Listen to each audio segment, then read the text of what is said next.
Thank you so much, sir. Now I would like to call Principal Fatma Girls College, Mr. Aftab Ahmed Tabi, to share his views about today's educational conference.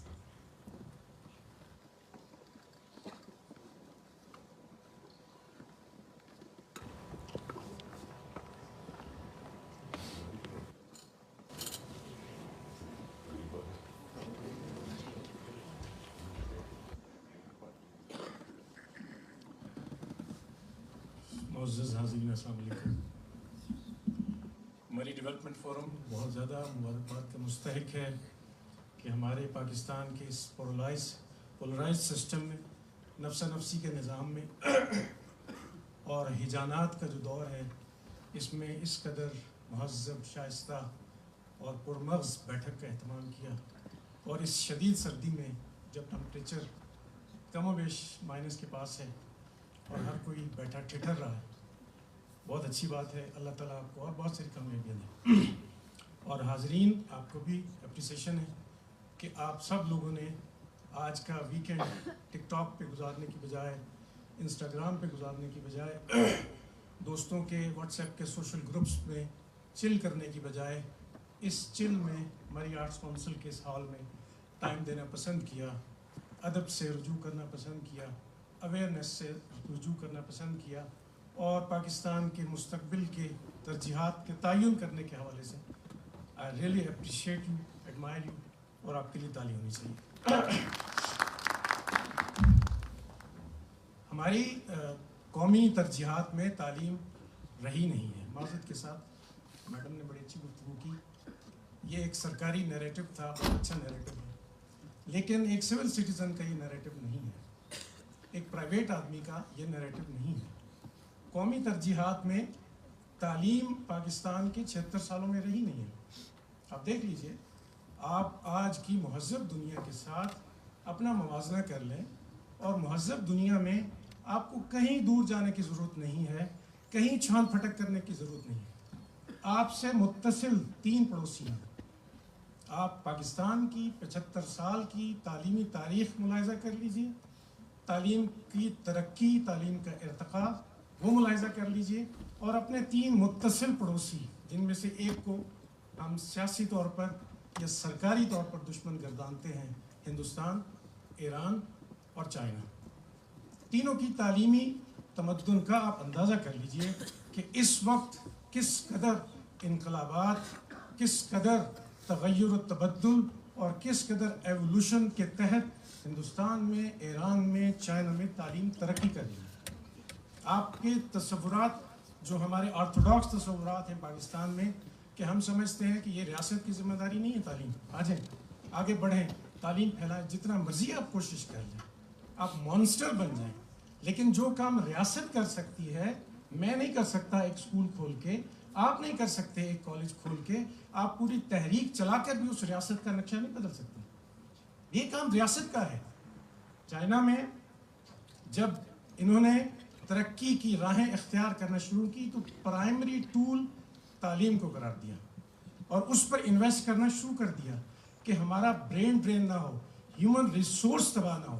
جب human resource تباہ نہیں ہوگا، آج کتنی خوشی سے ہم کہہ رہے ہیں جی 2 کروڑ 70 لاکھ بچہ اسکول نہیں جاتا. ہمارے پاکستان کی 76 سال کی تاریخ کے منہ کے اوپر یہ ایک تماچا ہے. I'm feeling a little shivering اس وجہ سے، I'm sorry، سردی کی وجہ سے. پاکستان کی 76 سال کی تعلیمی تاریخ کے منہ پر تماچا ہے کہ آپ کہیں کہ 2 کروڑ 70 لاکھ بچے اسکولوں میں نہیں جاتے. اور ہمارا بچہ، پاکستان کے بچے کو ہم نے کیا سکھایا کہ سڑک پہ کھڑے ہو جاؤ، ایک ٹھمکا لگاؤ اور ٹک ٹاک پہ اپلوڈ کر دو. یہ آپ کی قومی ترقی کا آؤٹ کم ہے. This is the aftermath of our national evolution, کہ ہر بچہ irrespective آف جینڈر، اس سے قطع نظر کہ بیٹی باپ کے سامنے پورا ویل کر کے گھر سے نکلتی ہے، لیکن اس کے پرائیویٹ اکاؤنٹ میں ٹک ٹاک کو ذرا ملاحظہ کر لیجیے. بوائز کا بھی یہی حال ہے.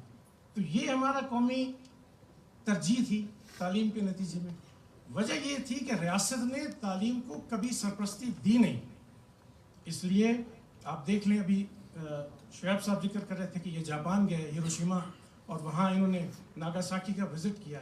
جاپان کو جب امریکہ نے تباہ و برباد کر دیا تو پہلی ترجیح کا جو تعین انہوں نے کیا کہ آج جاپان کی ریسٹوریشن، یہ کب کی بات ہے؟ 1944 کی بات ہے، آج سے صدی پہلے کی بات. جاپان کی ریسٹوریشن کیسے کی جائے؟ انہوں نے کہا سب سے پہلے جن سے دشمنیاں ہیں ان کو ڈیزالو کر دو، ان دشمنیوں کی دیواروں کو گرا دو اگر جاپان نے آگے بڑھنا ہے. دوسرا، ہمارے بچے ہمارا ہیومن ریسورس ہے، ان کو پکڑو اور انہی دشمنوں سے بنتی کرو، ریکویسٹ کرو کہ ان کو پڑھائیں. تو کیا ہوا؟ جاپان نے امریکہ کے ساتھ بھی پیس ایگریمنٹ کر لیا، یورپ کی جن طاقتوں کے ساتھ ان کی کانفرنٹیشن سی ان کے ساتھ پیس ایگریمنٹ کر لیا. ان کو ریکویسٹ کی کہ ہمارے بچوں کو پڑھائیں. تھوڑا سا پانی مل جائے گا ایڈمنسٹریشن، تھوڑا سا پانی اف یو ڈونٹ مائنڈ. اب 10 سال کا انہوں نے ٹارگٹ دیا. 10 سال میں جاپان کے بچوں کو جرمنی نے پڑھایا، اٹلی نے پڑھایا، اسپین نے پڑھایا، انگلینڈ اور فرانس نے پڑھایا، کینیڈا نے پڑھایا. وہی بچے جو لٹے پٹے تھے، تباہ و برباد تھے، جب 10 سال ان کو بیرونی طاقتوں نے تعلیم دی، انہوں نے بڑے بڑے بزنس امپائر کھڑے کر لیے، انڈسٹریل امپائر کھڑے کر لیے، ٹیکنالوجی کے امپائر کھڑے کر لیے. یہ ہمارے سامنے ایک بہت بڑا نقشہ ہے. تو جاپان کی طرف نہ جائیں، آپ چائنا کی طرف چلے جائیں. ہم نے 76 سالوں میں یہ کہا کہ چائنا کے ساتھ ہماری دوستی کو ہمالیہ سے بلند ہے. جی میں مختصر کرتے پانی کے 2 گھونٹ دیں تاکہ تھوڑا سی لیکویفائی ہو جائے منہ، بات آگے بڑھاتے ہیں. باتیں اب تک میں جو سن رہا تھا وہ کنونشنل باتیں تھیں، میں تھوڑی سی انکنونشنل باتیں کرنا چاہ رہا ہوں. اس کے 5 منٹ کی بنتی ہے، دے دیں. تو اب چائنا نے ہمارے سامنے اس قدر ڈراسٹک انداز سے ترقی کی ہے کہ آج دنیا میں ٹیکنالوجی کا، صنعت کا، ایگریکلچر کا، ریسرچ کا امام بنا ہوا ہے. دنیا کے وسائل کا اکثریتی جو وہ ہے وہ چائنا کے پاس ہے. آپ دیکھیں پاکستان کے ڈائنامکس ملاحظہ کریں. سن 1947 سے سن 2000 تک ایک پی ٹی وی تھا آپ کے پاس، اور وہ پی ٹی وی آپ کو صبح دوپہر شام ہومیوپیتھی کی وہ گولیاں دے رہا تھا کہ آپ سب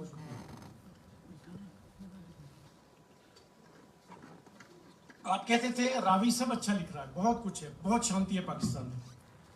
پھر ہمارے بڑوں نے سوچا کہ اگر ہم اسی طرح ان کو رام کرتے رہیں گے، یہ ٹھنڈے رہیں گے، کسی بھی وقت یہ بلاسٹ کر سکتے ہیں اور آپ کی گردن دبوچ سکتے ہیں. اس لیے کچھ ایسا انتظام کرو، کچھ ایسا تھرل پیدا کرو اس سوسائٹی میں کہ ان کو مسائل ہی نہ لگیں. تو کیا ہوا؟ جیو ٹی وی اور ان کے نتیجے میں ایک بہت بڑی ایپیڈیمک پھیلا دی گئی پلاننگ کے تحت کہ پی ٹی وی تو کچھ نہیں بتاتا، پی ٹی وی کچھ نہیں بتاتا. اب وہ چینلز دو جو سب کچھ بتائیں. اس قدر زیادہ ان کو مسائل کا تھرل بتا دو کہ دے مسٹ بیکم انڈیفرنٹ، بے نیاز ہو جائیں، ان کو مسائل ہی نہ لگیں. تو کیا ہوا کہ ایک وقت تھا پاکستان میں سب اچھے کی رپورٹ تھی.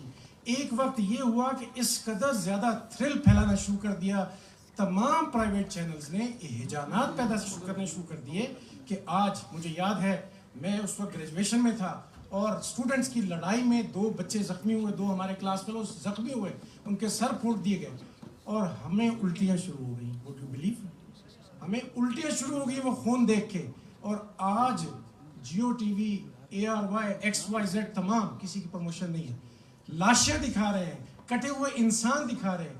اور ہمارا بچہ یا ہمارا نوجوان یا ہمارا ذی شعور انسان بڑے مزے سے اس کو اپنے انگوٹھے سے آگے کر کے اگلی پوسٹ کی طرف جا رہا ہے. ایسا ہو رہا ہے کہ نہیں ہو رہا سوسائٹی میں؟ یعنی ہمارے مالکوں نے جو سوچا سن 2000 میں کہ اتنے چینل پیدا کر دو، اتنا تھرل کریٹ کریں، ہجانات کریٹ کریں کہ یہ لوگ بے نیاز ہو جائیں. تو اس بے حسی کا آج ہم شکار ہیں 2025 میں کہ ہم کہہ رہے ہیں کہ 2.70 کروڑ بچہ اسکول نہیں جاتا اور ہمیں پرواہ نہیں، ہمیں فکر ہی نہیں، ہمیں ٹینشن ہی نہیں.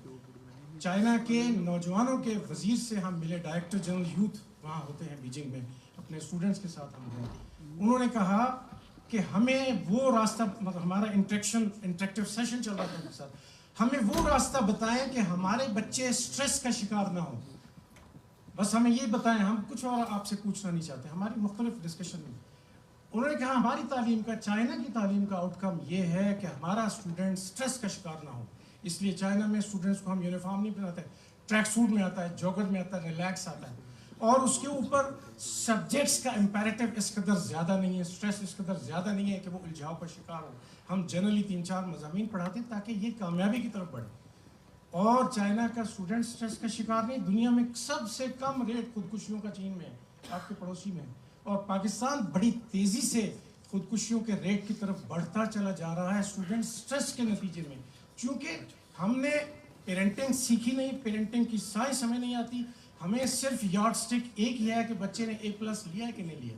A+ کی لٹ لگا کر جب بچے کے پیچھے آپ پڑھو گے تو اس کی زندگی کے تشخصات کو, اس کی زندگی کے وجدان کو, اس کی زندگی کے آئیڈیلزم کو آپ مات دیں گے. اور آج ہر پیرنٹ اسی لٹ کو لے کر آگے بڑھ رہا ہے کہ اس نوجوان کے اوپر اس قدر سٹریس بڑھا دو کہ یہ بس نمبروں کی گیم میں پڑا رہے. آپ دیکھیں سن 2000 تک پاکستان کے گورنمنٹ سکولز میں سپورٹس ہوا کرتی تھی اور اس قدر زیادہ دلچسپی سے ہوا کرتی تھی تحصیل کی سطح پہ, ضلع کی سطح پہ, ڈویژن کی سطح پہ, صوبے کی سطح پہ, کیونکہ سپورٹس کولیبوریشن سکھاتی ہیں, سپورٹس ہارنا سکھاتی ہیں. جب آپ کھیل میں ہارتے ہیں تو آپ زندگی میں جیتنا اور زندگی جینا سیکھتے ہیں. تو انہوں نے سپورٹس ختم کر دی, سپورٹس کو ایک بیکار مشغلہ قرار دے دیا. آج جب سپورٹس نہیں ہے سکولز میں, کالجز میں, تو اسٹوڈنٹ بیزار ہے, اسٹوڈنٹ ڈپریس ہے, اسٹوڈنٹ خودکشیوں کی طرف چلتا چلا جا رہا ہے. دوسری طرف آپ اپنے چینلز پہ اس قدر رومانس دکھا رہے ہیں, سوشل میڈیا پہ اس قدر رومانس دکھا رہے ہیں,